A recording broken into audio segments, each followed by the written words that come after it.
Hey everyone, this is Chapter 4 of The History of the Left by Darrow Schecter. The chapter is titled Building Networks Instead of Pyramids, Syndicalism, Council Communism, Libertarian Socialism, and Anarchism. Common to the various theories and movements considered in this chapter is the conviction that the ideal of democracy as self-government is thwarted in equal measure by capitalism and the sovereign state. This view distinguishes the militants associated with syndicalism, council communism, libertarian socialism, and anarchism from liberal Democrats, social democrats, and other supporters of parliamentary democracy.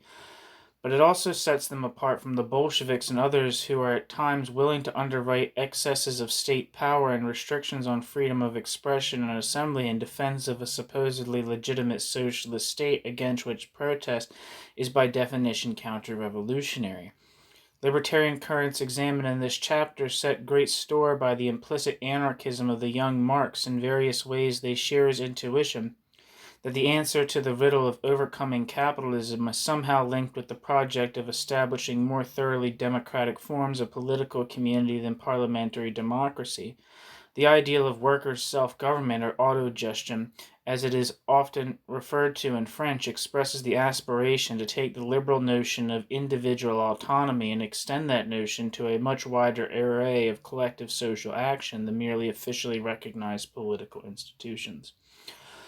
In the first instance, this usually means the factory, field, or office, in other words, the workplace understood in the widest sense as the site where humanity transforms nature in order to solve its needs, as well as to create the bases of political freedom by overcoming natural necessity.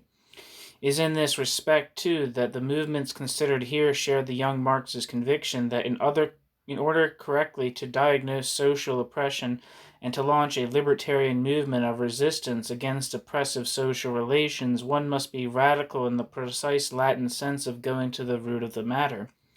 In general theoretical terms, being radical means addressing the question of the economy and the legal relations of ownership that stamp a particular character on the human transformation of nature in the labor process operative in a given epoch.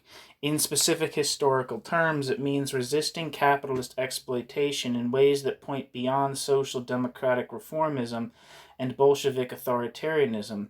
For the theoretical orientation of many of the thinkers looked at in this chapter, Marx is clearly a central point of reference. Yet these thinkers are also aware that Marx is not always directly relevant in terms of specific historical struggles directed against capitalism, liberalism, and fascism on the one hand, and against the manipulation of the revolutionary workers' movement by the forces of social democracy and Bolshevism on the other. The main problem with social democracy is that with its emphasis on redistribution, it is not radical enough.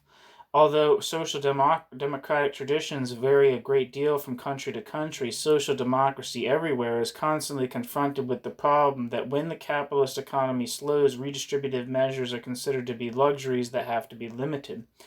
Bolshevism is radical by contrast, but by concentrating power in the Communist Party and the party's control of the state apparatus and economy, it wins a largely Pyrrhic victory over capitalist exploitation, replacing the prerogatives of capitalist managers with the prerogatives of communist central planners. Turns out to be a highly inadequate way of challenging the power of private capital over social labor. Hence, a central issue in libertarian politics is ascertaining ways of overcoming the problems of social democratic reformism and redistribution without relying on a centralized, hierarchical, and authoritarian political party like the one the Communist Party of the Soviet Union became after Lenin's death in 1924. In this search for an alternative to the parliamentary state and the Communist Party, a variety of institutions and organizations have been tested. These include the Syndicalist and Anarcho-syndicalist Trade Union, and the Anarchist and Republican Commune, the Communist Factories Council, and the the Guild, to name but a few. By way of introduction to the central themes of Chapter 4, one can quickly summarize the trajectory of this book so far as follows. With his ideas of human emancipation, political economy, and history, Marx lays the theoretical foundation For the revolutionary left in Europe, albeit in different ways, Western Marxists and the critical theorists of the Frankfurt School respond to the problems of historical materialism, Soviet authoritarianism, fascism, and the planned capitalism of post-war Western Europe by turning their attention to the questions of consciousness, epistemology, and culture, not directly or not adequately addressed by Marx. In chapters 2 and 3, it is seen that Marx's theories, however profound and wide-ranging, leave a number of important questions unanswered. Foremost among these is the proper relation between theory and practice. Moreover, apart from some other rather cursory pronouncements in favor of the Paris Commune, there is relatively little in Marx concerning concrete practical alternatives to capitalism and the parliamentary state. Rather than continuing the work on consciousness and culture characteristic of Western Marxism and critical theory, the libertarians looked at in this chapter take up the issues of resistance and institutional organization first raised by trade unions, social democratic parties, and the Bolsheviks. As will be seen, they do this in a markedly anti-social democratic and anti-social democratic and anti-Bolshevik terms. While the Jacobins and the later Bolsheviks prove that the political party can be a very effective means of seizing power, social democracy establishes the efficacy of the party as a reformist tool for moderate redistribution and change. But while social democracy is usually forced to become a, quote, responsible, end quote, party of discipline and austerity in periods of economic stagnation, Jacobinism, Bolshevism, and related movements tend to concentrate authority in the organs of a political party whose raison d'etre becomes the consolidation of its own power rather than the democratization of society. Beginning with syndicalism, this chapter focuses on theories and movements that seek to translate Marx's critique of capitalism into practice by enhancing Marxism with a critique of the party as a form of collective action, and as well as enriching it with a critique of the state as an instance of coerced reconciliation between citizens.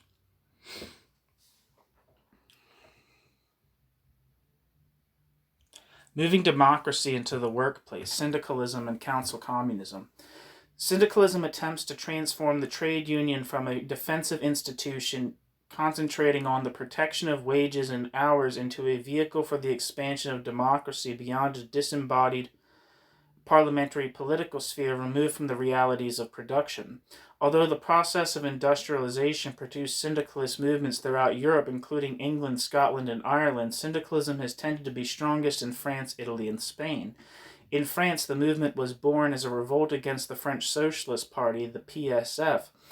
Like other socialist parties in Europe at this time, such as the Labour Party in England, the SPD in Germany, the Socialist Party in Italy, and so on, the Socialist Party of France, or the French Socialist Party, can be seen as a precursor of modern social democracy. The French revolutionary syndicalists rejected the reformist policies of the Socialist Party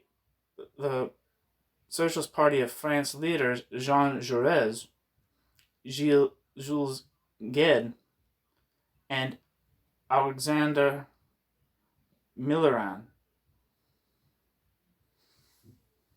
Jaurès living from 1859 to 1914, Jules Gued from 1845 to 1922, Alexander Millerand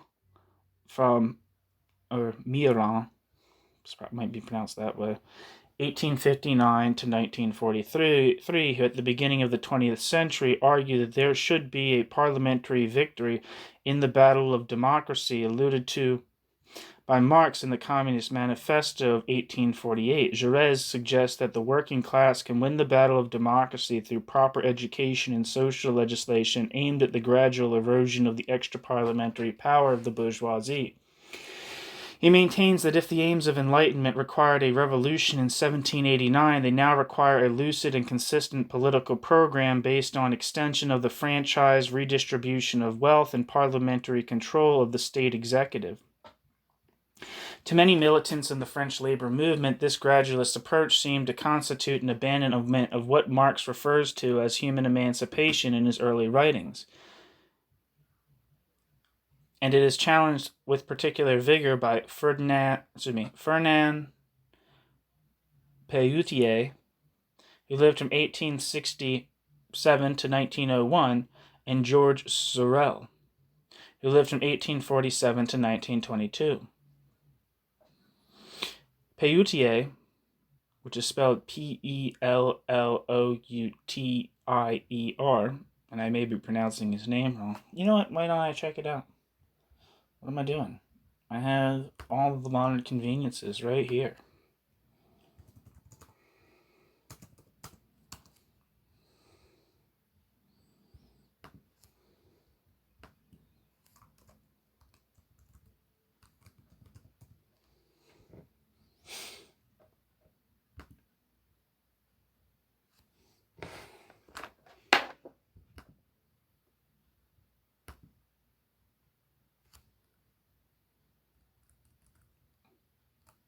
Pelloutier.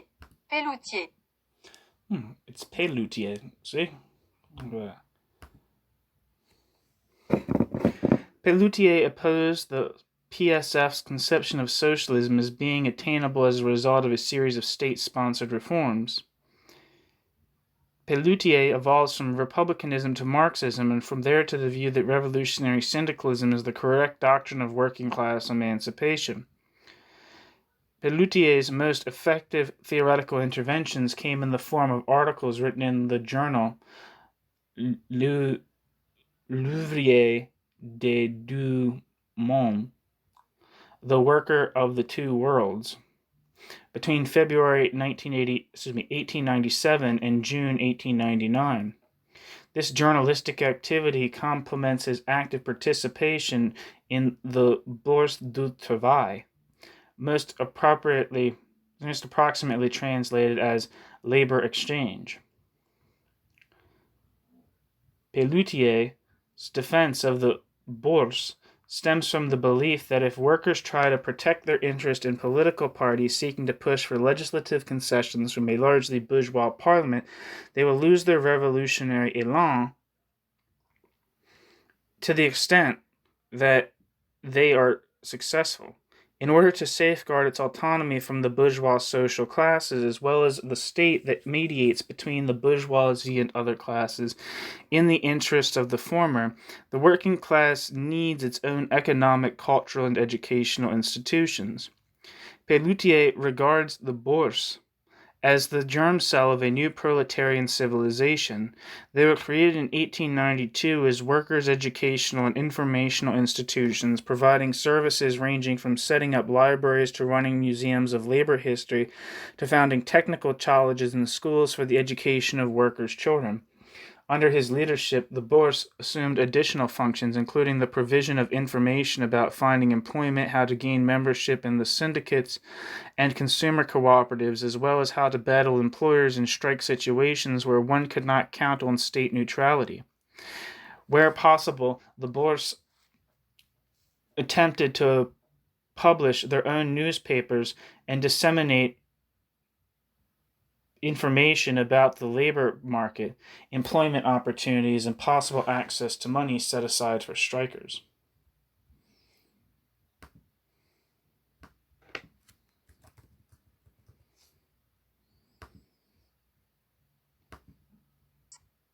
Bourse. It's Bourse.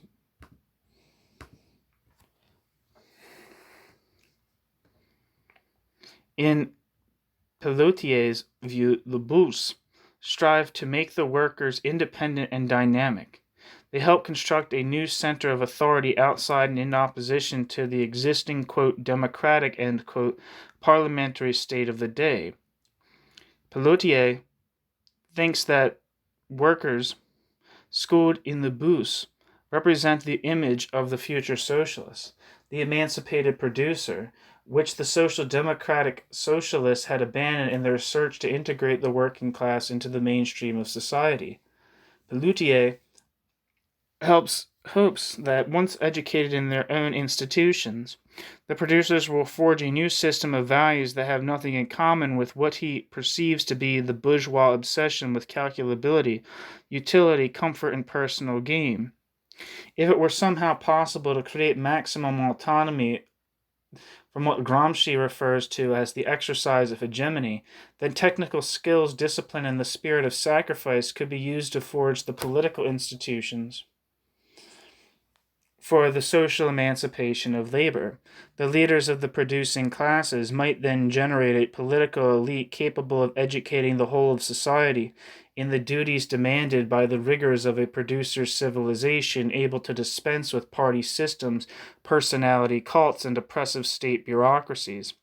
The booths were thus meant to mediate between state and civil society in a democratic and participatory fashion, capable of catapulting humanity beyond the twin poles of liberal bourgeois atomism on the one hand, and the already anticipated problems of a collectivist, i.e., state socialist remedy to capitalism on the other. Pellotier maintains that although the trade unions and the booths are indispensable for the realization of the self-government of the producers, in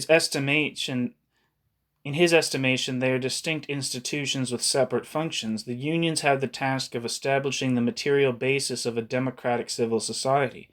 In addition to coordinating production within a given sector of the economy, it is the job of the unions to send representatives to the booths. The booths, in their turn, have the task of coordinating efforts between different sectors of production and function in the manners of decentralized planning bodies. In contrast to corporatist arrangements introducing an element of planning to coordinate production and consumption within a capitalist framework geared towards private profit and immediate accumulation, however, planning here is accomplished in the spirit of egalitarian harmonization of technical knowledge, individual and collective need, and long-term capacity for growth and development. The failure of the French syndicalists to produce their own equivalent of Marx's Capital is not such a problem as it might seem, since they always stressed that action, practice, rather than analysis theory would bring down capitalism and parliamentarianism. The movement bequeathed its clearest statement of principles and aims in the Charter of Amiens, drawn up in accordance with the resolutions of the Amiens Congress of 1906. At this meeting, they declare their hostility towards parliamentary reform, socialist politicians, and anything that departs from the goals of the revolutionary trade union movement. The following excerpt from the text of the Charter is of particular importance for a general understanding of syndicalism. Quote, "In the daily fight, syndicalism pursues the coordination of workers' struggles and the increase of working class welfare through the achievement of immediate forms such as a decrease in the hours of the working day, increased salaries, etc. But this task is only one aspect of syndicalism, which also prepares the ground for complete emancipation. This can only be realized by the expropriation of the capitalists through the general strike. The trade union, which today is a defensive institution, will be in the future the basis of production, distribution, and the reorganization of society." End quote. The general strike, understood as the immediate unity of theory and practice, is also a salient feature of the social and political ideas of George Sorel. A civil engineer by training, his first major foray into political theory came near the beginning of the 20th century when he participated in debates on the crisis of Marxism with Benedetto Croce, Antonio Labriola, and Edward Bernstein. The apparent discrepancy between Marxism's aspiration to offer a scientific theory of history and society and the failure of its most important predictions sparked a raging controversy throughout Europe. In the course of these debates, Sorel argued that Marxism's scientific rigor must be complemented with a theory of socialist intransigence and revolutionary ethics appropriate for the era of the Industrial Revolution, increasing urbanization and secularization. This emphasis on action is not articulated in anticipation of Lukács's theory of reification, Sartre's notion of authenticity, or Adorno's theory of reconciliation. Sorel wishes to retain Marx's emphasis on materialism and science, but Sorel is also convinced that social action is the result of a complex network of drives, emotions, and collective projections fueled by the imagination rather than class interests. In fact, Sorel maintains that if class interests were to become the basis of Marxist politics, socialism would surely degenerate into the business of a reformist or spuriously, quote, revolutionary, end quote, party of professional politicians removed from the real site of history, the workplace, and production. In 1896, Sorel began contributing to the journal Le Devenir Social, the social process. During the months of October to December of that year, Sorel wrote his study of Vico, in which he attempts to supplement historical materialism with his interpretation of Vico's conception of history as a cyclical process in which dominant and subaltern groups struggle to impose their way of life and values on all of society. For Sorel, this imposition is not realized or thwarted exclusively on the basis of force or interest. He argues that symbolic rituals and mythical representations are more powerful spurs to sacrifice and heroic deeds than economic calculations of interest. As Sorel became increasingly doubtful about the scientific status of Marxism, the labor theory of value, and the theory of causality suggested by the base and superstructure model of historical explanation, Sorel insisted that the working class must abandon rational legal approaches to the struggle for socialism in favor of a mythical poetic approach. As in the example of Christianity, the birth of new civilization is seen to come about as a result of revolutions in values, replacing liberal bourgeois parliamentary representative with the likes of Jaurès or Gued or Millerand was insufficient to achieve the scope of change Sorel and other revolutionary syndicalists had in mind. The future revolution would have to be an intellectual and moral reform affecting the daily existence of each individual producer. This entails not only the transformation of political and economic macrostructures and institutions, it involves new ways of looking at art and creating, conceiving of friendship and understanding death. In Sorel's estimation, the proletarian revolution will change our most basic understanding of the world and experience, and as such, in order to prepare the ground for the working class, must remain strictly separate from the bourgeoisie and all its corrupt institutions.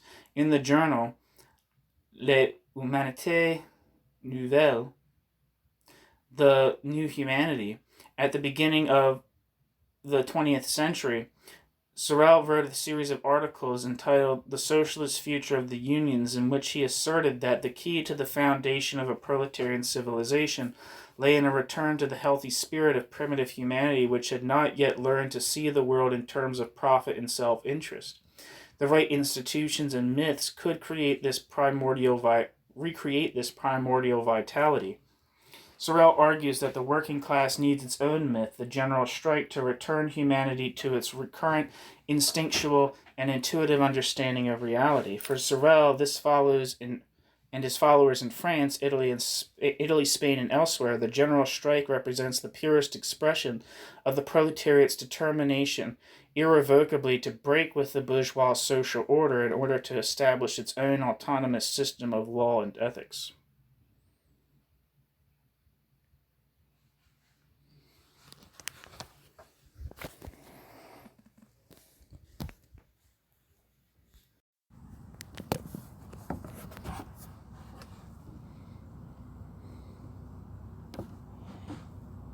In, quote, The Socialist Future of the Unions, end quote, and other essays and books, Sorel stresses that proletarian ethics of solidarity and collective action cannot simply be produced by taking control of the means of production, especially if this is by nationalization or other forms of state ownership.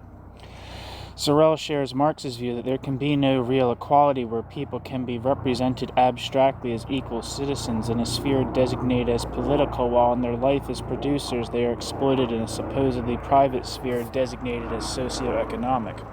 The democratic parliamentary state aggregates a sum total of individual votes as if society is comprised of separate atoms, each with its own interests. In principle, there is nothing essentially capitalist about parliamentary democracy. Majorities can decide to legislate major changes in the economic system and class structure.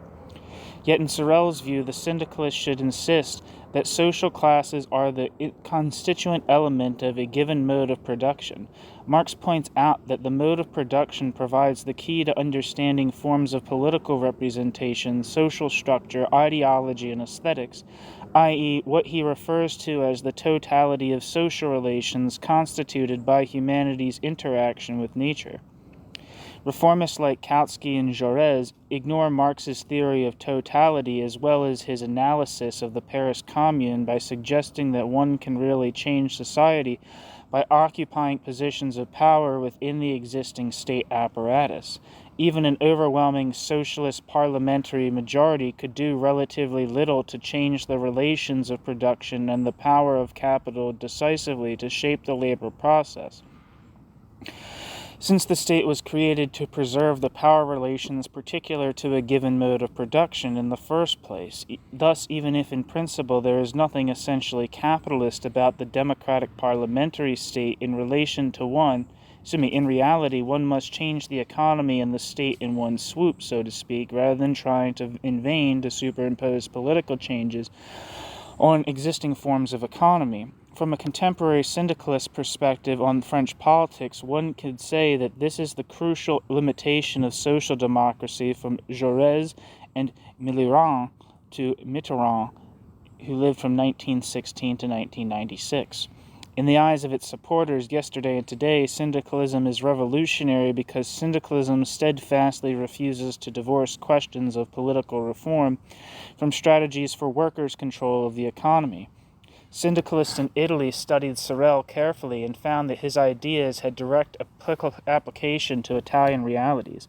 Like the PSF and the PSI, Italian Socialist Party hoped that the battle of democracy could be won by reforming capitalism in a socialist direction, and like the PSF, the PSI seemed to suppose that there is an invisible but real continuum between the increasing political democratization and the establishment of a socialized economy. Although neither the French nor the Italian syndicalist ever made reference to Alexis de Tocqueville, they could easily have made good use of Tocqueville's Democracy in America, published in 1843, in which Tocqueville shows that the culture of democracy is more likely to foster social conformism and a striving for private material welfare than a concern for the public good, or autogestion, or self-management.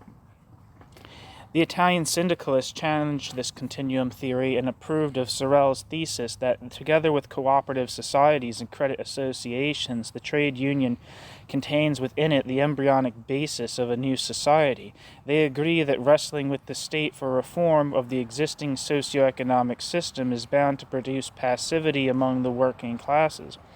But with the formation of the Italian Confederation of Trade Unions, the CGL, the parallel organization to the French CGT and the Spanish CFT, in 1906, and its formal separation from the Socialist Party of Italy, Italian socialism in practice amounted to CGL demands for reform of capitalism's excesses, which the Socialist Party would then seek to enact in the form of parliamentary legislation.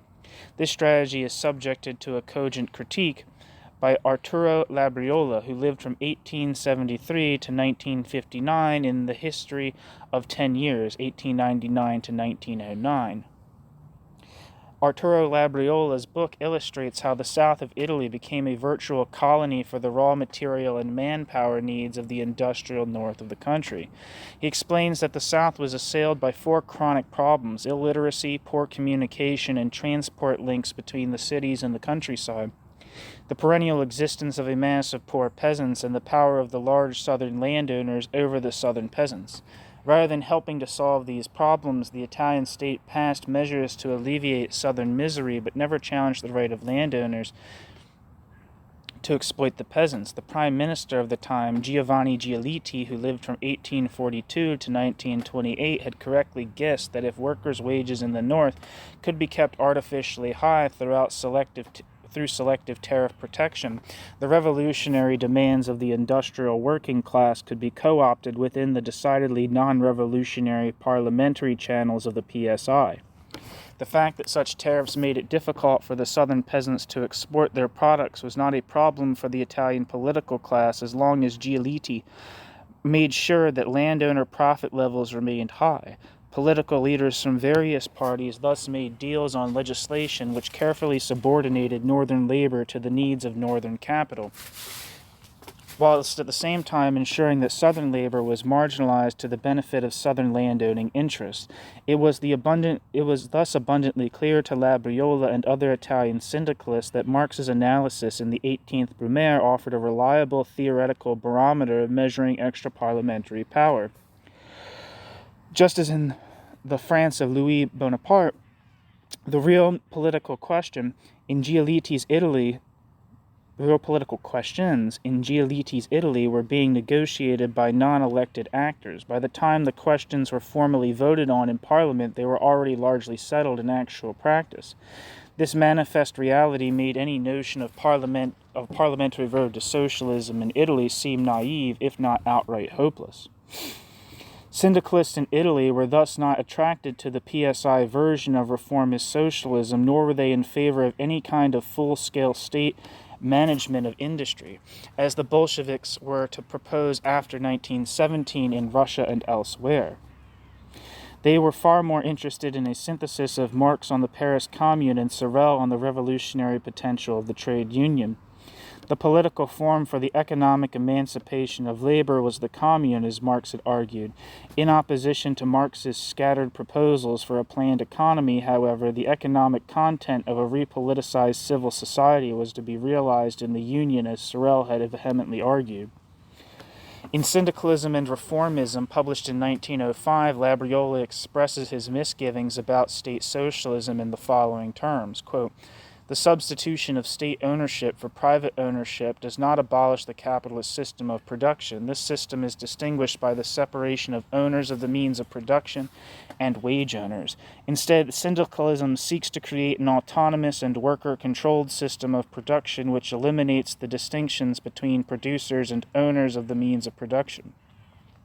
With the passage of private industry to the state bureaucracy replaces the capitalist and the worker remains a wage earner." End quote. Labriola and others believed that if the new socialist economy were organized by self-managed firms on a trade union basis, local communes could tend to the political needs of the community. These communes would have little in common with existing government bodies, since for the most part, social life would be centered on the trade unions, sport, and other decentralized and collective activities rather than the family, individual consumption, and private enterprises. Like Pelloutier and Sorel in France, Italy, and the Spanish in France, Italian and Spanish syndicalists think that once the state is abolished, society can reabsorb most of the political functions of the central state. At the same time, they argue that the unions will cease to perform the defensive tasks that they do in capitalism in order to become affirmative centers of education, technical training, and the cultivation of new forms of art and friendship. For a series of reasons which will be explained below, a different group of militants, also in support of autogestion, argued that the Factory Council is an institution much better suited than the Union to assume a positive role in the fight against capitalist oppression. Interest in the Council as an alternative to the Union and the Party goes all the way back to the Paris Commune and Marx's discussion of it in the Civil War in France. This interest was renewed in 1905 with the, quote, the First Russian Revolution, as it was called, in which workers and soldiers' Soviets, or councils, played a major role in challenging the legitimacy of the increasingly fragile Tsarist autocracy. The government forced the autocracy to acknowledge the principle of parliamentary representation and, as a result, to recognize the First Duma parliament in 1906. In Germany, the Jena conference of the SPD took place amidst the great excitement aroused by the Russian events. The conference participants celebrated the resurgence of the council as what they considered the paradigmatic institution of direct democracy. For the first time in the history of German social democracy, the reformist positions of the trade unions came in for harsh criticism. In her contribution to the conference debates, Rosa Luxemburg combined an incisive critique of the unions with a cogent argument explaining why the Social Democratic Party of Germany itself could only play a limited role in a truly democratic revolutionary movement. In, quote, the mass strike, the party, and the trade unions, end quote, she expressed her admiration for the militancy of relatively young the relatively young and inexperienced Russian working class, and criticizes the conservative tendencies inherent in the German trade union and party bureaucracies. Although Luxemburg never outlined a detailed theory of council democracy, she articulated the premise that was to become a general tenet for all council communists. The revolution would not succeed until the working class created their own institutional forms of radical democracy in which they were not subjected to the bureaucratic prerogatives of professional intellectuals in unions, parties, and universities. In other words, they had to learn the art of self-government and collective autonomy by practicing it themselves. Luxemburg argues that the unions and party bureaucracies had become patrons of reformist socialist officialdom. In virtually all advanced capitalist economies, these relatively privileged members of the working class develop an interest in maintaining the social order and the advantages of secure employment and comparatively high wages it offers them. In opposition to the tendency of the union and the party to act as a brake on revolutionary activity, she advocates the mass strike, which can be regarded as the council communist equivalent of the syndicalist general strike.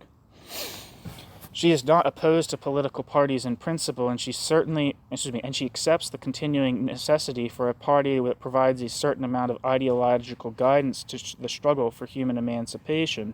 But Luxemburg strongly opposes the views of Chomsky, Jaurès, and Turati, which she argues encourage workers of Germany, France, Italy, and elsewhere to believe that the revolution can be won through a succession of parliamentary reforms. In her estimation, the Russian developments of 1905 indicate that working-class spontaneity can overcome the lethargic politics of European social democracy. Hence, the immediate task of the left entering the 20th century is to spread support for the mass strike and the cultural and political consciousness necessary for council democracy. In fact, the choice was stark: prepare for revolution or face a tremendous reaction on the part of the propertied classes. Why was this reaction foreseeable long before Mussolini's march on Rome and Italy and the demise of the Weimar Republic in Germany? A brief word below about the council communist theory of structural transformation illustrates the radical and prescient character of council communist analysis in these years. The debate between Luxemburg and Kautsky was fought out in the most important theoretical journal of the SPD, the Neue Zeit, New Age, in the years following 1905 until the Dutch Marxist Anton Pannekoek wrote Marxist Theory and Revolutionary Tactics and Mass Action and Revolution in 1912. In opposition to Kautsky's call for a steady but gradual reform, Pannekoek argues that in the age of nationalist colonialism and militaristic capitalist imperialism, industrial workers struggle to find more radical forms of organizational solidarity than the party or union. Institutions like the Council are more radical precisely because they are potentially capable of accelerating the revolutionary process towards complete self-management in the workplace. The leitmotif of Pannekoek's work is that it is imperative to accelerate this drive towards autogestion in the era of imperialism, lest the anti-statist movement for industrial democracy be absorbed within the parties and unions of the existing state. Pannekoek thus anticipates Kirchheimer's view that following the Industrial Revolution there is a structural transformation from free market capitalism regulated by the, quote, minimal state, end quote, to planned capitalism armored by an interventionist state at home and an expansionist state abroad. The transformation occurs at different rates and with different intensity depending on the country in question. Since Germany and Italy were largely excluded from the imperialist quest for colonies at this time, the contradictions inherent in this structural transformation were particularly acute. As a result, the response was all the more radical, both in terms of the council offensive in the workplaces as well as capitalist affirmation of the right to direct the labor process. World War I marked a profound crisis in European society and a catastrophic moment for the European left in the 20th century. Two details are highly significant. First, the exception of the PSI, Social Democratic parties with the exception of the Socialist Party of Italy, social democratic parties supported their respective governments, thus opting for national chauvinism rather than international solidarity. Second, the social democratic failure to adopt an internationalist perspective helped pave the way for a three-way split between social democrats, libertarians, and Bolshevik-style communists. The Zimmerwald Conference forms the background to this split. In 1916, a group of Italian and Swiss socialists called for a meeting of all socialists remaining intransigently opposed to the war. The conference was attended by Lenin, among others, and was held in the Swiss mountain village of Zimmerwald from the 8th to the 15th of September of 1916. The result was the formation of what became known as the Zimmerwald Left. The group declared its commitment to world revolution and its intentions to draft a program capable of guiding mass action and avoiding the reformist mistakes of the past, which they believed had contributed to widespread popular support for the war effort. In January 1917, an anti-war faction within the SPD was expelled from the party. It subsequently formed in Bremen in April 1917 with Pannekoek's participation and was initially known as the, quote, Bremen Left, end quote. In the same month, strikes broke out all over Germany and a workers' council formed in Leipzig, which assumed the task of uniting the efforts of striking workers in different countries. In order to combat the efforts of the SPD and reformist trade unions to oppose such initiatives, a network of factory committees with workers of all trades sprang into existence. This network subsequently became the coordinating basis of the council movement that took Germany by storm in 1918. After the abdication of the German Kaiser and the proclamation of a republic in November 1918, the conflict between the new reformist social democratic government and the left wing of the revolutionary movement centered on the alternative of a constituent assembly and a parliamentary system versus a council republic. In March of the following year, the Communist Third International, also known as the Comintern, was set up with the explicit purpose of coordinating the communist movement on an international scale from what the Bolsheviks hoped would be its new center, Moscow. Organizational as well as strategic tensions between Soviet Marxism and Western Marxism can be traced in part to the centralizing role that Lenin and his comrades wanted to confer upon the Comintern.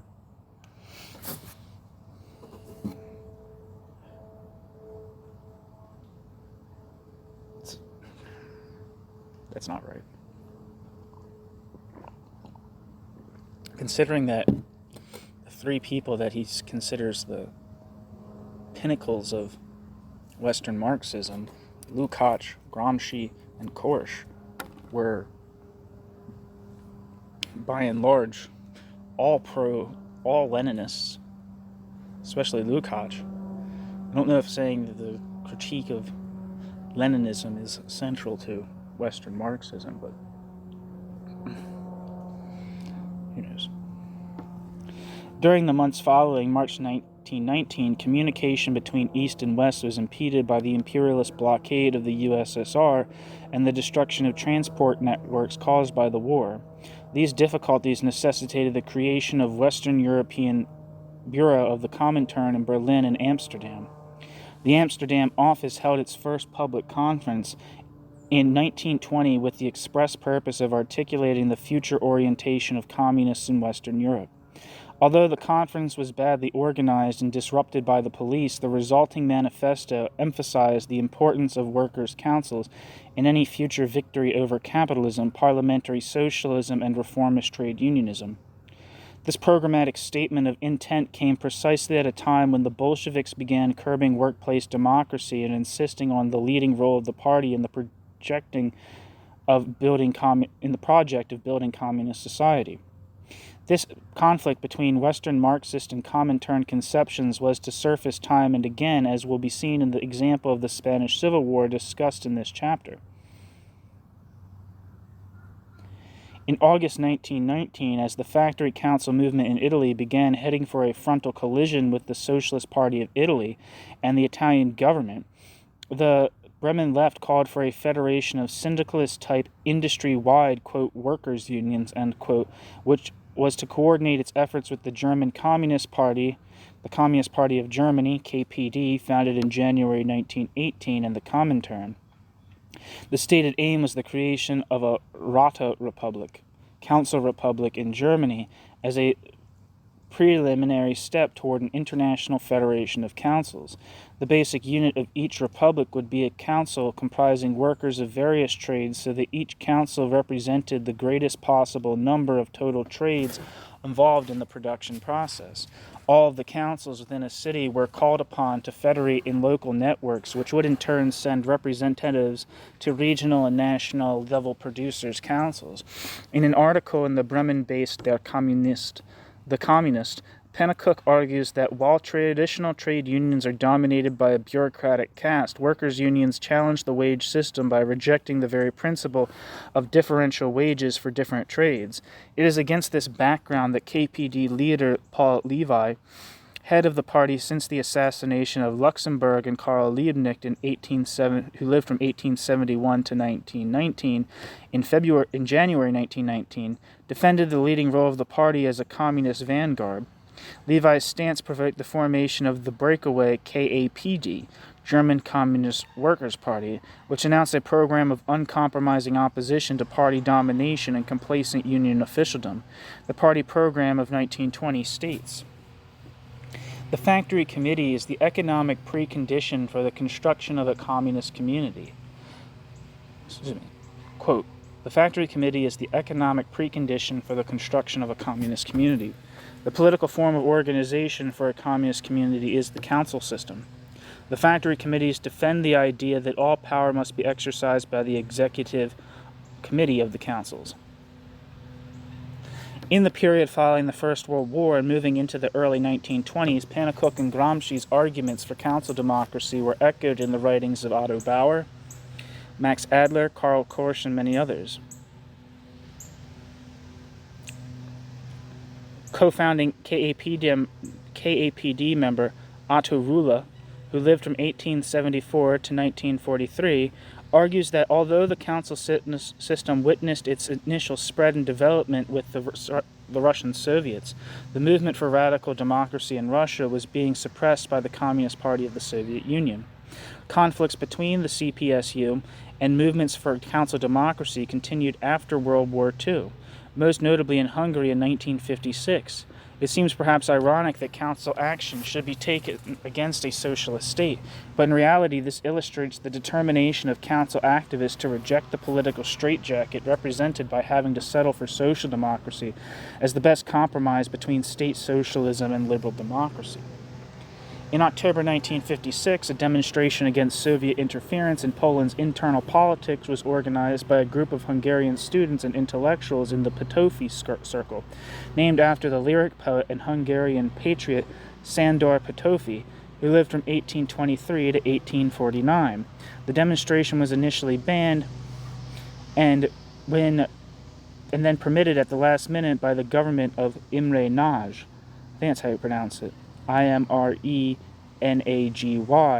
who lived from 1896 to 1958, condemned and eventually executed for supposed complicity in the events of 1956. In a show of solidarity, there ensued a mass walkout by factory and office workers, many of whom formed committees to express their views on the Russian military presence in Poland and Hungary. In the city of Miskolc, Miskole, a council was elected consisting of delegates from the various factories in the city. The delegates held a variety of political viewpoints, but were nonetheless united in their intention to launch a general strike affecting all sectors of the economy except transport, energy, and health. On the 25th of October, several delegates of the Miskolc Council traveled to Budapest to confer with similarly formed councils in the Hungarian Republic. A joint statement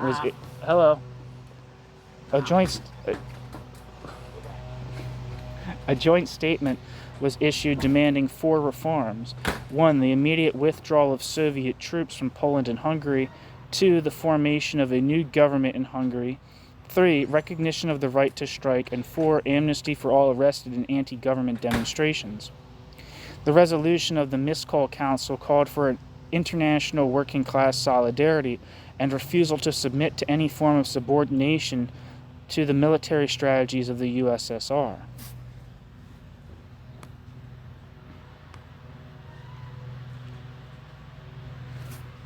The council continued provisionally to support the Nagy government rather than complying with the government's request to down arms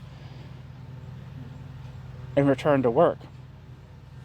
It organized the formation of workers' militias reminiscent of those temporarily set up during the Paris Commune. The Miskolc Council pushed for the continuation of the general strike as well as the spread of a network of communities and groups capable of holding the Hungarian Communist Party accountable for its policies. On the 26th of October, Radio Miskolc made an appeal to workers of all the surrounding cities to take similar measures and coordinate their efforts in a single powerful movement. In Gaillard and Pécs, similar councils sprung into existence. These attempted to follow the Miskolc appeal by uniting economic activity with political and military functions. The vacillation of the Nash government prompted a Soviet invasion in which the councils were disbanded, militias were disarmed, and Nash was replaced with János Kadar, who lived from 1912 to 1989. Though Soviet troops were able to put down the Hungarian councils, they could not extinguish the democratic imagination and aspiration to collective self-government that animated them, as the events in former Czechoslovakia in 1968, Poland in 1981, and former East Germany 1988 to 89 were to show. The idea that collective self-government might be able to assert itself against state socialist collectivism in the East, populist legitimacy without much genuine legality, and liberal democratic hegemony in the West, authoritarian legality propped up by largely symbolic forms of legitimacy, continues to inspire libertarian socialists, anarchists, and broad sections of the anti-globalization movement today. While syndicalists and council communists were not always successful in articulating a convincing account of how political decentralization could be coordinated with socialized property and democratic control of the means of production, this project is central to libertarian and socialist and anarchist visions of autogestion.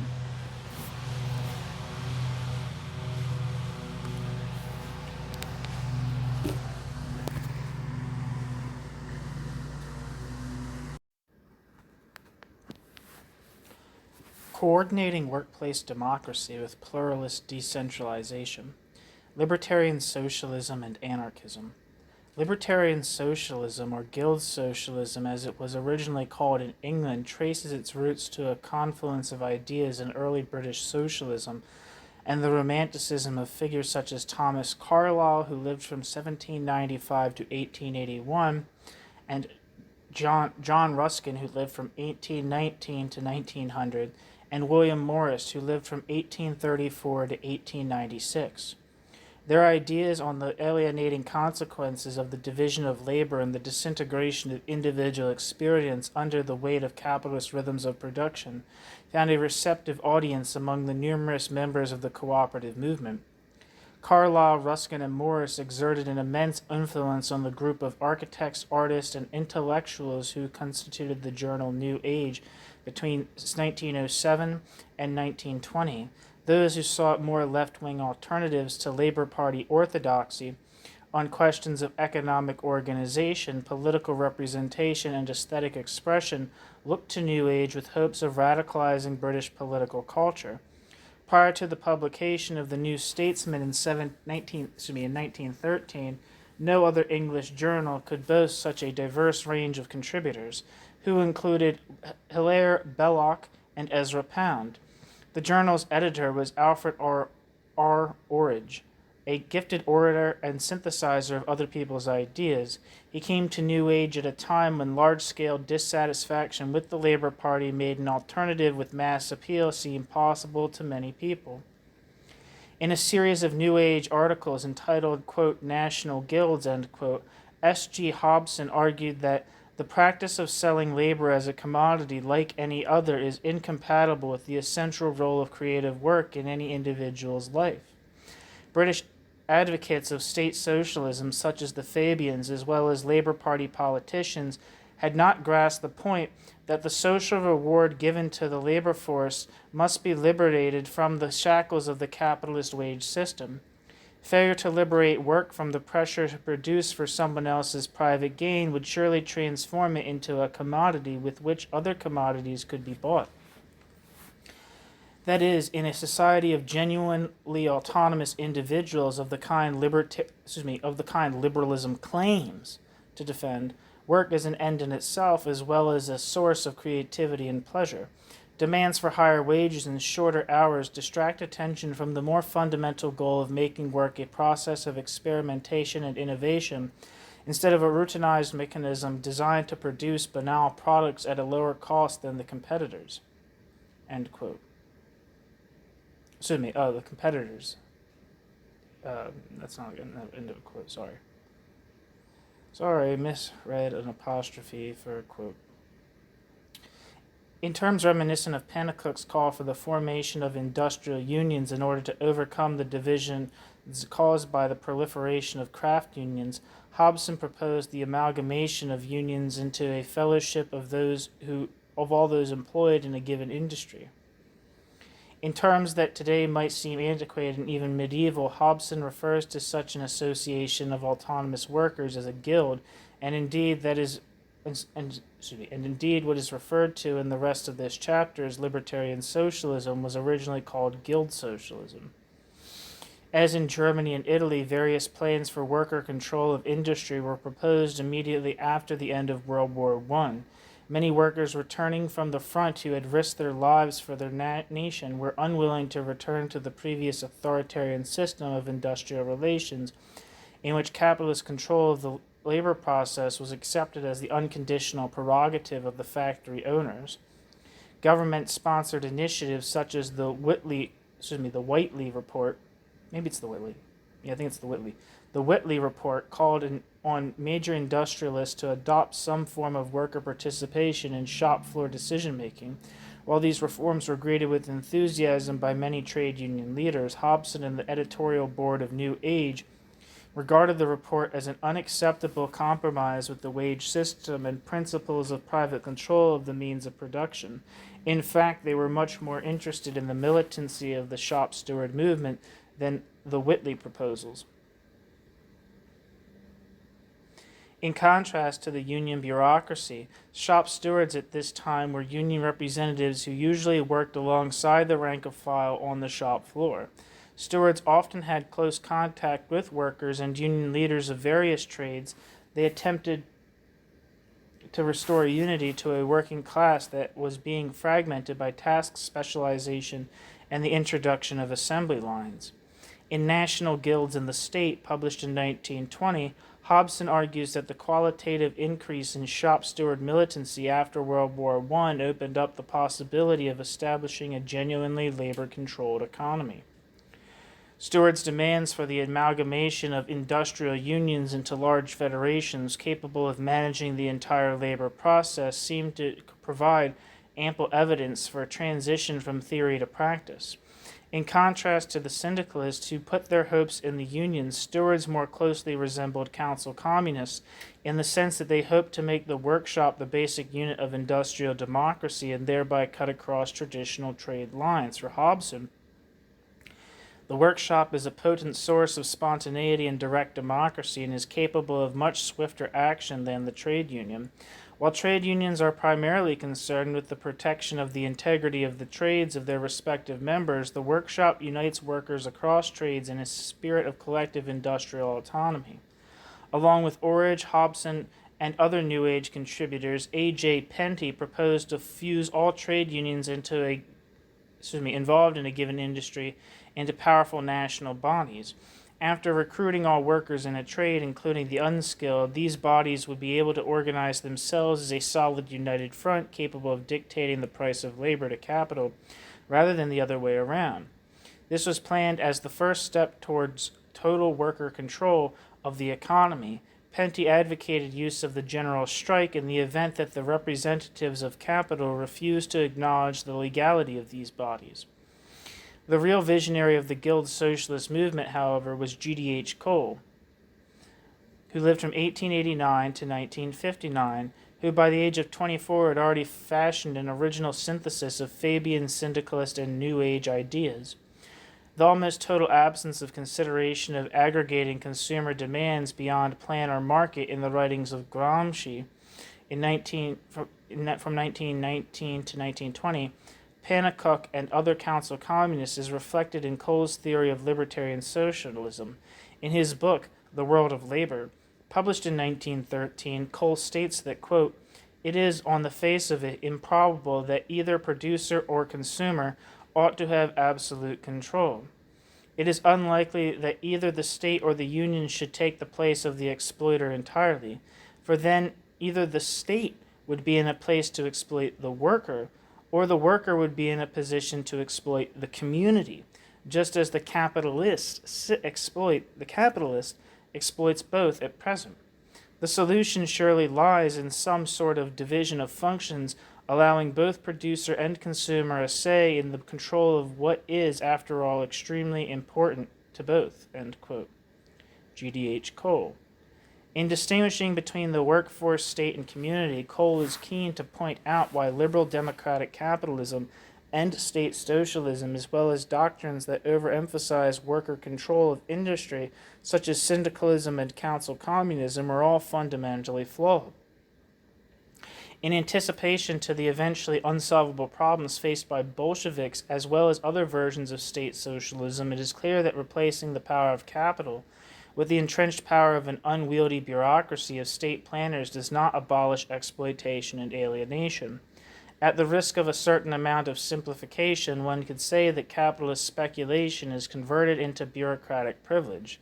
It is at any rate not a simplification to say that Marx did not really tackle this issue in sufficient detail anywhere in his work. In an attempt to update Marx without pursuing the paths of Leninism, Western Marxism, or critical theory, advocates of syndicalism and council communism argued in different ways that worker control is the most compelling answer to the question of what Marxist theory should look like in institutional practice. The problem is that worker-controlled factories organized on industry-wide syndicalist lines or across trade distinctions and factory councils can destroy the local and natural environment with polluted air and other forms of toxic waste, as the quotation above indicates. It is at this point that Cole directly confronts the central plan versus market impasse, as well as the producer autonomy versus consumer interest dilemma. He does this by carefully considering what he refers to as the community interest, which is a prerogative neither of the workforce nor of the state. What emerges is a convincing critique of state sovereignty and a theory of political pluralism with a great deal of actuality and contemporary relevance. Cole's theory of libertarian socialism is structured by the categories of production, personal and collective consumption, and politics. Politics does not culminate in a state organized on the basis of a party system or a single vanguard party. Instead, it consists in the daily coordination of production organized by guilds, and consumption. Preferences are aggregated in consumer councils at local, national, and eventually international levels.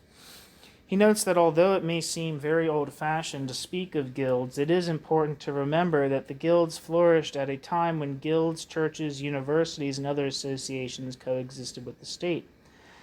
This meant that the centralization of authority in the state and the corresponding demise of what the young Marx refers to as the universal concept of civil society are a relatively recent phenomenon that could still be challenged and reversed.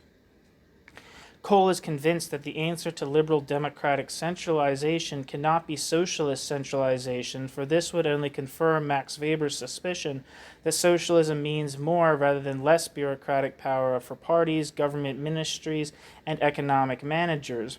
Weber is influenced in this assessment by his reading of Zimmel's The Philosophy of Money, which was published in 1900, in which Zimmel explains that modern capitalism is more than an economy in the strict sense of a system of production and distribution. For Zimmel, capitalism is a social and cultural phenomenon in which money functions as a medium of exchange, but is also a medium of communication of values in a much wider sense. Money creates a social bond capable of substituting for the forms of personal loyalty and domination prevalent in social formations characterized by more and less advanced systems of barter. Hence, money and the circulation of commodities attest to the quality of a social bond, which at one level is highly depersonalized vis-a-vis the transparency of feudal hierarchies. At another level, it is personalized in the extreme because of the reification and fetishism that enable consumers to impute the commodity with all kinds of subjective aspirations and desires. Readers of Zimmel, such as Weber, often conclude that modern society is far too complex and differentiated for there to be anything like widespread autogestion or self-management. The argument is that modern steering mechanisms such as money are anonymous to such an extent that any attempt to self-government can only result in the reintroduction of the personalized forms of domination that gradually faded with the demise of the feudal system. Without directly referring to Zimmel, Cole acknowledges the complexity and differentiation of modern society by showing that the state is a highly inadequate institution precisely because it is too centralized and monolithic to be able to effectively coordinate production and consumption in a way that reflects a plurality of values, productive capacities, and consumption preferences. The answer to complexity is not money, the capitalist market, and the state, as it is in different degrees for liberal and social democrats, nor is it state socialist central planning as it is for Fabians and Bolsheviks, which does indeed reintroduce outmoded forms of personal subordination to planners and party officials. For Cole, the choice between money-based autonomy versus paternalist management is impoverished. He argues that communication can be instituted between producers and consumers without relying on the anonymous codes of money or imperious command from the socialist state. Cole's proposals are briefly outlined below, beginning with his view of trade unions. Cole maintains that if unions are at times capable of limiting the power of capital to direct the labor process, their power is largely a negative one limited to the contestation of abuses and excesses. Within the private enterprise system, they have little power to make a positive contribution to the organization of production. The result is often a stalemate between capital and labor with disastrous consequences for the project of liberating humanity from natural scarcity and necessity. Like Orridge, Hobson, Penty, and others associated with New Age, Cole wished to see a reduction of the at that time approximately 1,100 existing craft unions to some 20 industrial guilds. He sees this as the precondition for an economy based on guilds, that is, based on the cooperation of all the apprentices, semi-skilled, and highly skilled workers in an industry. He does not think that the first step is a general strike or some other break with legality. Instead, the guilds must unite and demand that the government buy privately owned firms and then entrust these enterprises to the productive expertise of the workers organized in their respective guilds. He calls this strategy of encroaching control, which he prefers to social democratic reformism, syndicalism, and militarist vanguardism. Cole accepts that large-scale industry is likely to remain the norm in areas such as the railways and mines, where it is demonstrably more efficient than decentralized models. But wherever possible, he urges a return to small-scale manufacture and the ethic of the production of high-quality goods and services designated to meet the multifaceted requirements of consumers. His view is that this is possible if there can be a constant vertical communication between workers and managers within guilds, as well as constant horizontal communication between guilds and consumers organized in councils at the personal and collective level. Standoffs between producers and consumers can be settled by the political commune at local, regional, and national levels. By replacing the state in this way, the commune, quote, reinvests, end quote, society with a substantial political content, though not in the manner of a party dictatorship or feudal lordship. Citizens are organized in overlapping networks in the framework provided by guilds, consumer councils, and communes. Everyone, not just the working class, is involved in at least one of these institutions, and the way the workerist orientation of much of left thought and practice is overcome. Politics becomes integrated into the life of each person rather than a largely symbolic action of voting once every 6 years or so to determine which member of the ruling elite is allocated, quote, the right to misrepresent the people in Parliament, end quote, as Marx quips with regard to parliamentary democracy in the Civil War in France.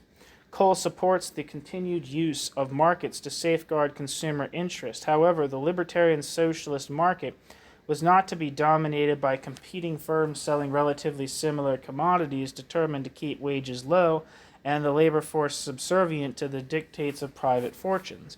Like all economists, Cole had to face the problem of what to do in the event that one producer's guild produces above cost, while others manage to produce at cost or below cost. In other words, how would it be possible to determine the power of capital over labor, to terminate the power of capital over labor without A, recourse to the bureaucratic socialist state artificially imposing equality, and B, having to reintroduce capitalist criteria of price and efficiency in order to guarantee that producers' associations respond to consumer demand, thereby resurrecting inequality. Although he thinks the competition between guilds will persist in the arenas of quality and responsiveness to consumer demand rather than in quantity and keeping down the cost of labor, he accepts the need to outline institutional measures to ensure equality of incomes between guilds. He hopes that the political commune can perform this function, as will be seen presently.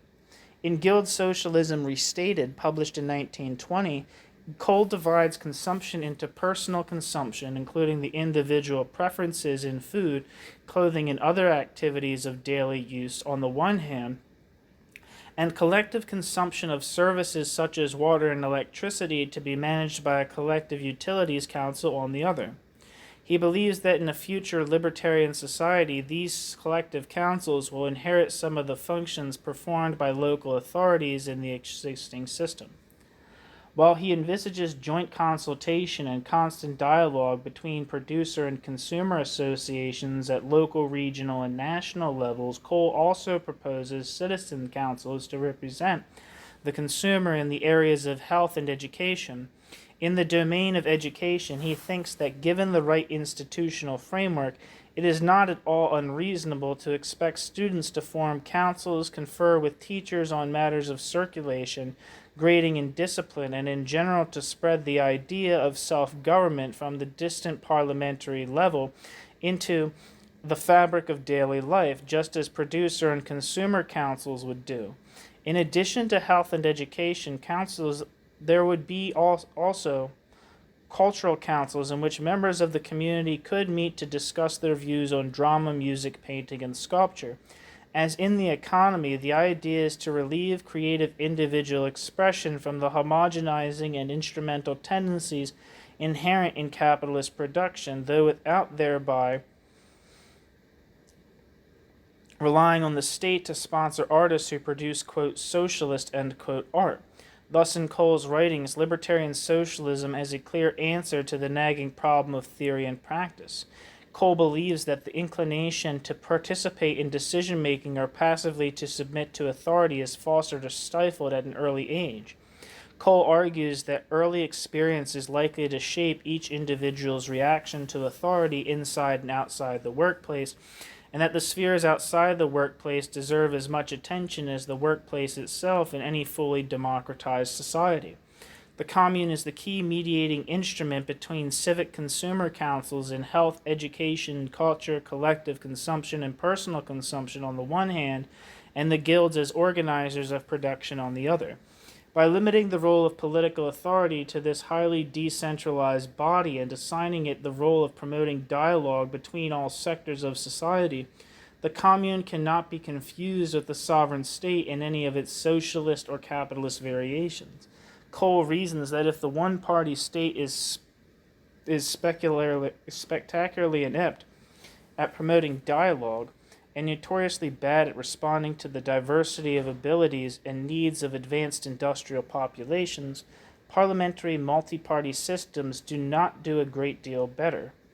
The gulf between state and society is enforced in a number of palpable ways, some of which had already been diagnosed by Marx in the Civil War in France and other writings. Marx, Cole, and other libertarian radicals are in broad agreement with the assessment that the modern parliamentary state is largely a vehicle for collecting taxes and staging plebiscitary forms of democracy.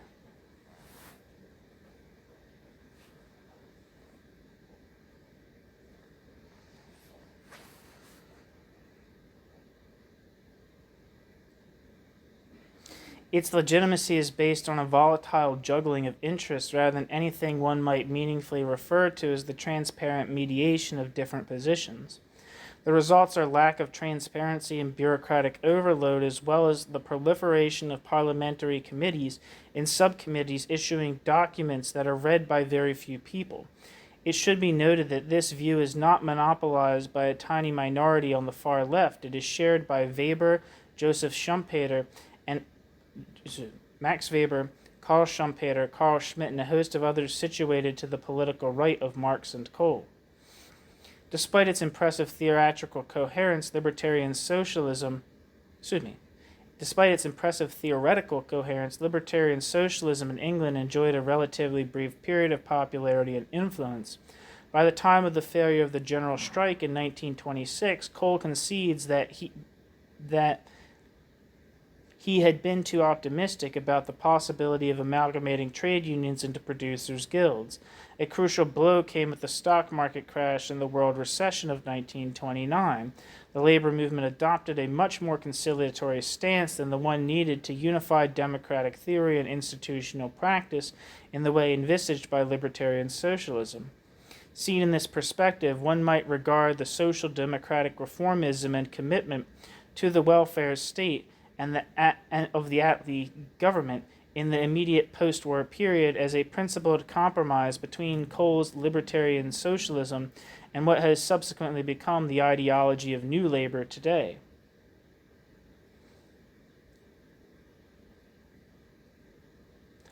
New Labor has abandoned the major tenets of reformist leaders such as Attlee and Anauer Bevan, or Anarin Bevan, who lived from 1897 to 1960, in its successful bid to become a party of government. This was not possible before the elimination of its left wing in several of the London boroughs and key cities such as Liverpool. To the extent that it continues to pursue neoliberal politics, New Labour is likely to have to reckon with a resurgence of the left within its ranks by those who continue to accept the desirability of the political party as the best possible institution mediating between citizens and government. New Labour can also count on the continued opposition of those outside its ranks, such as anarchists. Anarchists in Britain and elsewhere are, and of course always have been, skeptical about the possibility of achieving genuinely democratic change via parties and states. Anarchism is a movement with a long history and a legacy of contestation spanning the entire globe. Some argue that wherever people have practiced self-government, there has been anarchism, which means that it is an integral part of the history of humankind from its earliest manifestations right up to the present. From ancient nomadic communities to the Zapatista movement in Mexico and the anti-globalization critics of capitalism everywhere in the world today, anarchist theory and practice challenges the assumptions that humans are naturally selfish and aggressive creatures who need nuclear families, private property, police, jails, and sovereign states in order to protect themselves from each other. Anarchists generally believe that institutions like the traditional family, property, the police, and the state are in no way inevitable, quote, facts, end quote, of humans living together in society. These phenomena are evidence of the institutional repression that inevitably results when the forms of mediation between humanity and nature are flawed. Anarchist rejection of existing institutions such as the state is uncompromising, and its dismissal of existing forms of mediation such as the law is often total.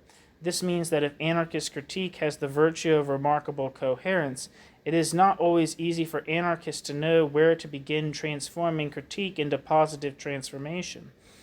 The party, however subversive and left-wing its claims may be, is bound up with an implicit defense of the state as an acceptable model of human relations. This becomes clear when studying party-led revolutions in, for example, Russia, China, Cambodia, and Cuba.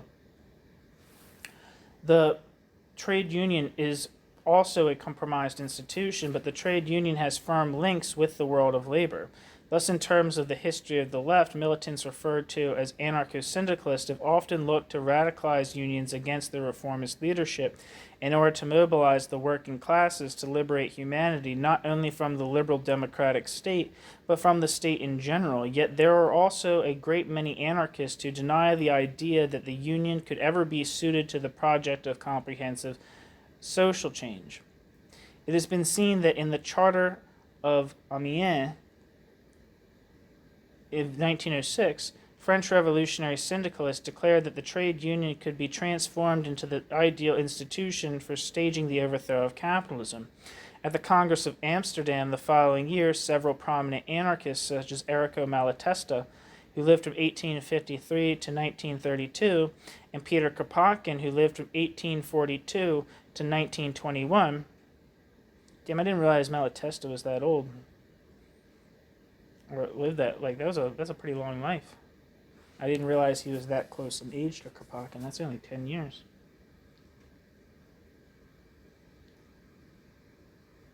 Several prominent anarchists such as Errico Malatesta, who lived from 1853 to 1932, and Peter Kropotkin, contested syndicalist strategy. Malatesta points out that organizing workers on the basis of their various trades might encourage them to conflate the defensive interest of their particular branch of industry with the realization of human emancipation. Within a capitalist framework, railway workers could go on strike, but only at the expense of miners and other workers who needed to sell the products of their labor power via the railway network.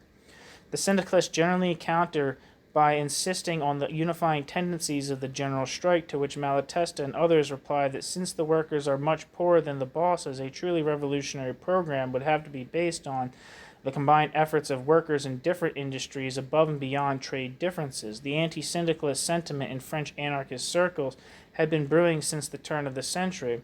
Writing in L'Anarchie in October 1905, André Leroulette expresses the anarchist position, quote, "For us there are no classes, we only recognize individuals. Amongst these individuals some are disposed towards good relations with us. To them we respond with reciprocity, since they are anarchists, whilst the rest contribute to the functioning of the society that oppresses us. They support this society with adherence to its laws by voting, by joining unions, and obeying its general principles. They are our enemies. Whether they are workers or bosses is of no consequence. We address our propaganda to both," end quote. Leroulette echoes recurrent themes in the world of Malatesta and Russian anarchist Mikhail Bakunin, who lived from 1814 to 1876, arguing that regardless of their position in the division of labor, many workers regard the union as the best means to attain higher living standards, increased consumption, and power over other groups in society, such as women, the unemployed, and even other workers in less prosperous industries. Bakunin insists that one of the chief defects of Marxism is Marxism's fetishizing of skilled industrial workers, the very people who, in his estimation, are most apt to emulate bourgeois lifestyles as soon as they reach a certain level of wealth. Bakunin is convinced that the peasants and the urban poor are more likely to retain their spirit of revolt and become an important force for revolutionary change, and indeed he would probably have felt vindicated by the struggles of the landless peasants in contemporary Brazil.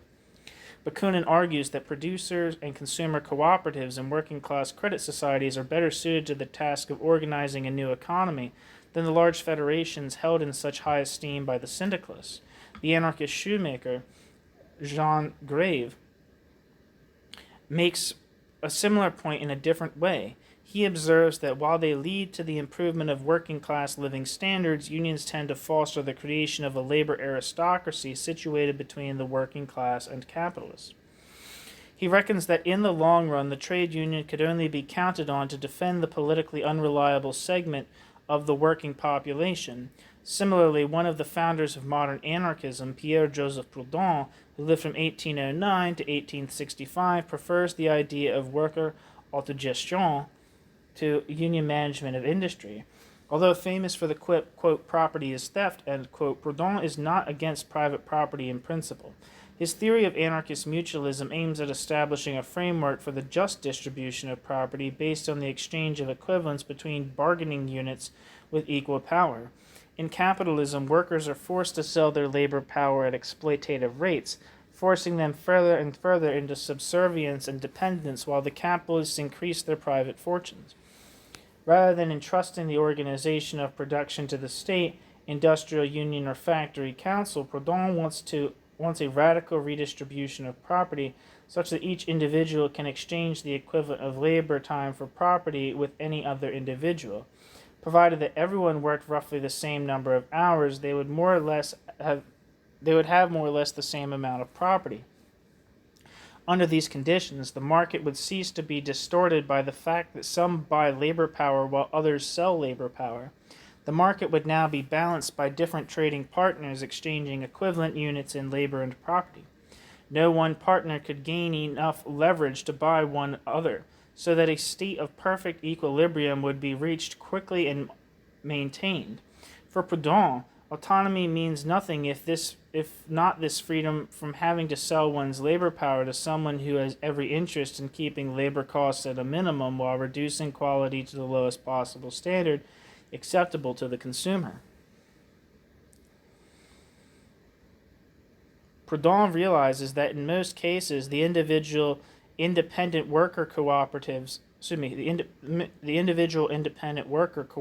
with other workers in the manufacture of a good or service. He recommends workers combine in what he calls mutualist associations.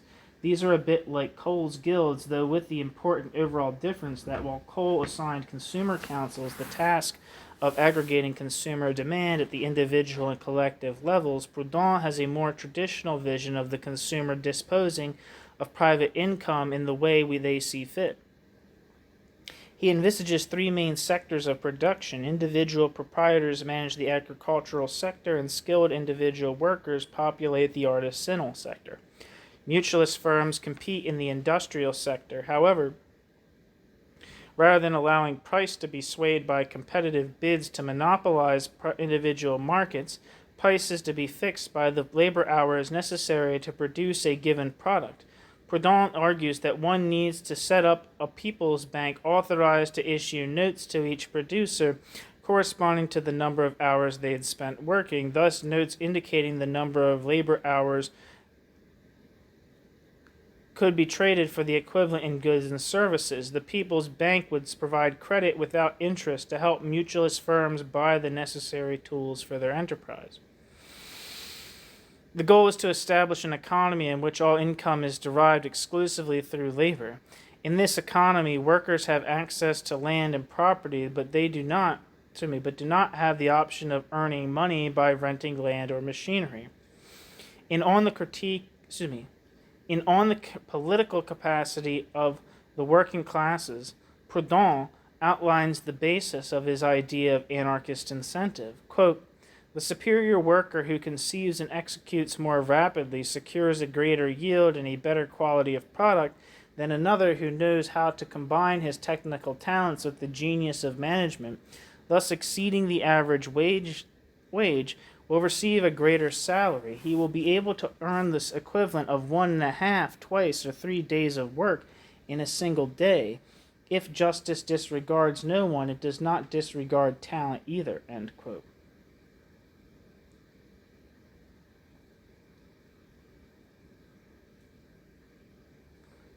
Some of Proudhon's opponents, such as the Bakuninist James Guérin, regard Proudhon's theory of mutualism as an inconclusive break with capitalist notions of just reward, individual freedom, and the limits of political community. Like Bakunin, Guillaume wants to go further towards the abolition of commerce than Proudhon is prepared to do. Guillaume envisages the creation of a bank of exchange in each local commune, which is to receive all the goods produced within its territory. The value of the goods is to be determined by local commune members, and trade unionists on the basis of statistics concerning cost and considerations of relative scarcity, rather than on the basis of labor hours.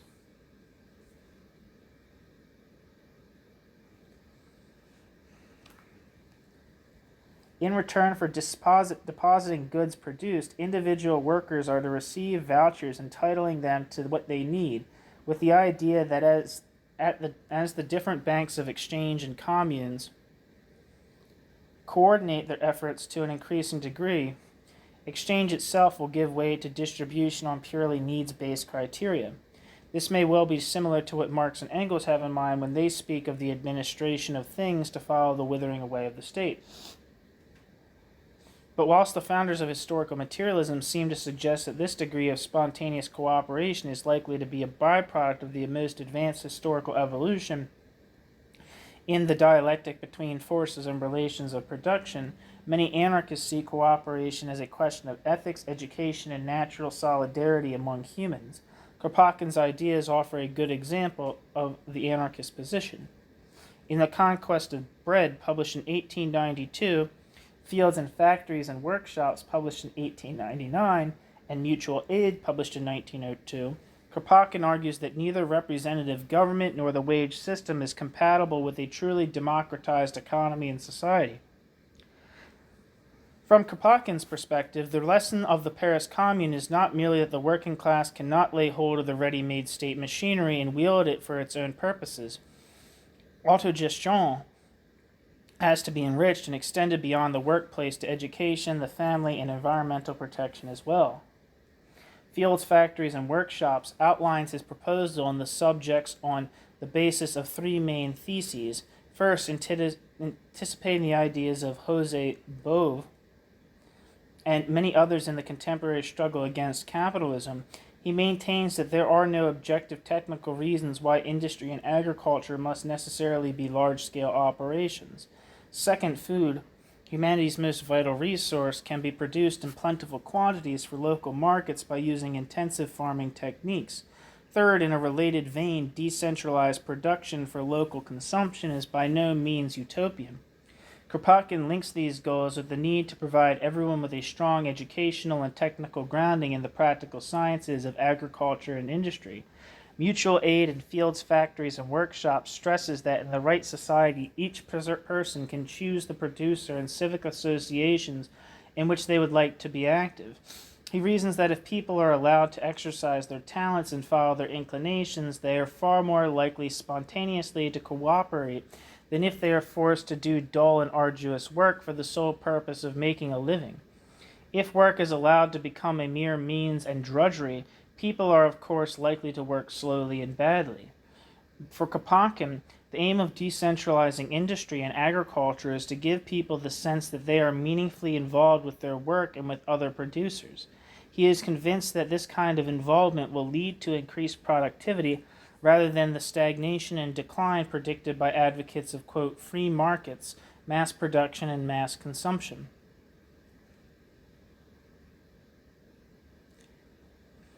In his essay, Modern Science and Anarchism, published in 1913, Kropotkin articulates his opposition to Pronon's labor hour checks and competitive incentives.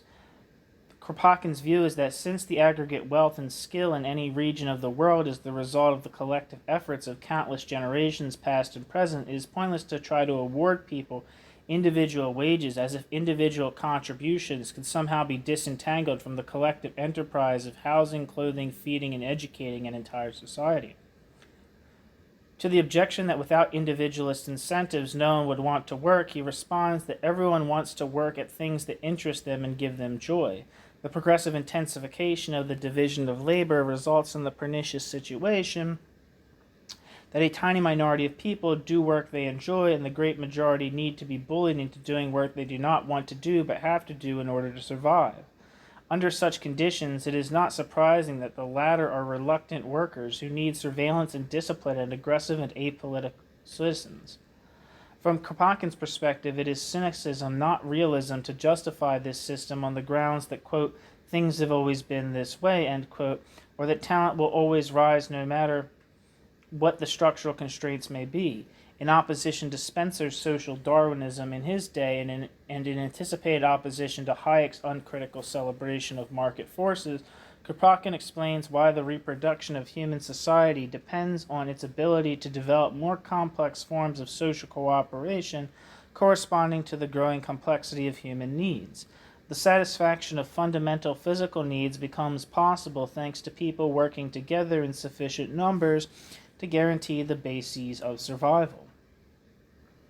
Thereafter, the question of the satisfaction of a wide range of emotional, intellectual, and aesthetic needs can be properly addressed. By perpetuating scarcity, the wage system prevents most people from discovering their more complex and creative impulses. By confining people to competitive and for the most part unchallenging tasks, the division of labor helps reinforce the stultifying effects of the wage system. The division of labor accustoms people to accept the separation between necessarily dull work during the week, compensated by necessarily fleeting relief in largely commodified forms of entertainment at the weekend. The words, quote, compensated and, quote, relief in this context serve as a reminder that the transition from simple need satisfaction to complex need satisfaction is prevented by a system that would prefer to see people multiply and fetishize their fundamental needs rather than progress to more complex forms of freedom, autonomy, and creativity. Events such as the Spanish Civil War, which took place between 1936 and 1939, which saw the defenders of the Spanish Republic pitted against General Francisco Franco, a fascist militia, indicate that the anarchist cooperation and solidarity envisioned by Kropotkin and others have been real operative forces in history rather than the romantic dreams of isolated intellectuals. Like Proudhon in France, opponents of centralized political authority in Spain applauded the ideals of the French Revolution while disagreeing violently with the Jacobin attempt to monopolize the revolution and implement the ideals of the French Revolution, quote, from above, end quote. In 1871, the bitter rivalry between Marx and Bakunin produced a split within the First International. While the majority of European sections of the International followed Marx, who moved its center to New York, the Spanish remained faithful to Bakunin in a conscious preference for anarchism over Marxist communism. The first anarchist groups in Spain were mainly printers, school teachers, and students. They went from one rural village to the next, united in a general campaign to educate the peasantry. When the trade unions were legalized in 1881, anarchism spread to the cities of Spain, and especially to Barcelona, where many Andalusian peasants migrated in search of employment. The Spanish labor movement was militant but desperately under-resourced. When the unions united as the National Confederation of Labor, the CNT, in 1911, there was no strike fund. This remained the case for years to come, but what the movement lacked in terms of money was offset by hatred of the forces of the state and capitalism. By 1927, the Spanish Anarchist Federation, the FAI, welcomed all those, even criminals, who opposed the bourgeois order. The exploits of some of its more violent members, such as Buenaventura Durruti, who lived from 1896 to 1936, have contributed to the proliferation of legends about anarchist feats of bravery and resistance to the Spanish state. Although the anarchists were the most powerful contingent in opposition to Franco's army at the outbreak of the Civil War, they were often in conflict with other factions of the Republican cause. Dissent between anarchists, socialists, and communists made it extremely difficult to establish local communes on a stable foundation. Despite this internecine conflict on the left, more than 1,000 anarchist collectives were formed during the Civil War, ranging in size from 100 to several thousand people. In the region of Aragon, approximately three-quarters of the land was self-managed by cooperatives working in conjunction with local communes. The most important decisions were made by the collaboration of town, commune, and political committee, where the latter was usually comprised of CNT activists. For every 10 or so workers, a delegate was sent to the committee to relay information and receive guidance. As a result of the expropriation of large estates and the collectivization of peasants' smallholdings, all arable land was placed in the hands of the community. Though wage labor as the sale of labor power to private buyers was abolished in much of Aragon, proprietors with individual holdings could continue to work their land if they chose to do so. Historical documentation suggests that the relations between individual proprietors and collectivized enterprises varied from relatively peaceful coexistence to outright confrontation. In the event of a clash, individual land holdings were usually made communal. Though various methods of production and distribution were adopted, all the collective enterprises made significant steps towards the communitarian anarchist goal of distributing goods and services on the basis of spontaneous solidarity and need. In some cases, this was achieved in the manner proposed by Guérin and Kropotkin, by placing produced goods in the central warehouse and allowing them to be available upon request. Realities of the Civil War meant that such radical principles of distribution could only be applied to basic necessities.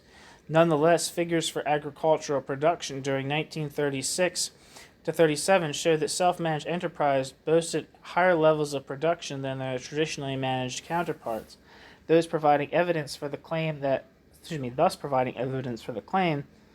the wage system and the division of labor decreases motivation and creativity. Workers asked, what incentive is there to increase output when such improvements benefit the despised figure of the landlord? Things are much different when workers work together to satisfy their needs and help others. Satisfying needs and helping others was more difficult in the cities than it was in the countryside, though of course the example of Barcelona in those years became a symbol of anarchist organizational achievement.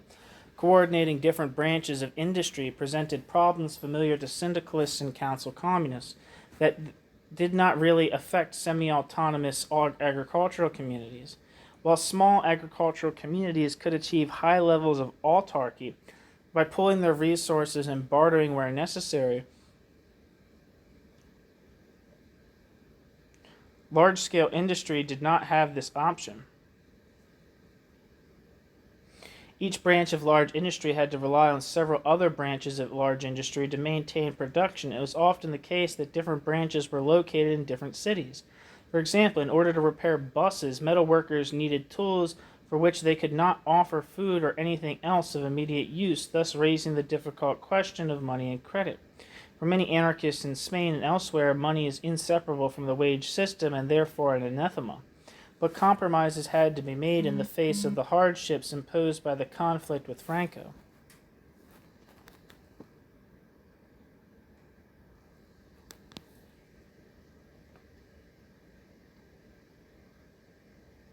At the outbreak of the war, a central labor bank and an economic council were created to help plan production, provide credit on favorable terms, and facilitate transactions between cooperatives. The fact that some workers had saved more money than others was compounded by the reality that workers with families had different needs than those without them. The Economic Council attempted to manage this situation by planning and coordinating production and redistribution, which in turn raised the question about the authority of the redistributing body. While libertarian socialists like Cole favored a constant dialogue between equally empowered producer and consumer councils, mediated by the Commune, anarchists in Barcelona and other urban centers found that the absence of something like an anarcho-communist state endangered the project of constructing a socio-economic alternative to capitalism. Apart from the Spanish communists who took their directions from Moscow and favored centralization, this was not a call for a central state.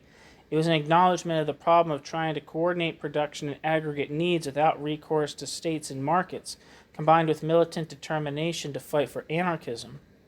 That fight was eventually lost in the specific case of the Spanish Civil War, though not without bequeathing a wealth of revolutionary experience and evidence for future generations of libertarian militants. The left in Europe and elsewhere has continually looked back to those events in Spain as proof that people do not need repressive laws forcing them to work or paternalist states commanding them to respect each other. In other words, it is clear that spontaneous solidarity and cooperation are every bit as much a part of human history as competition and distrust. Whilst this chapter has looked at the collective dimensions of solidarity and cooperation, the next two chapters indicate the individual spontaneity and creativity also have a long history on the left.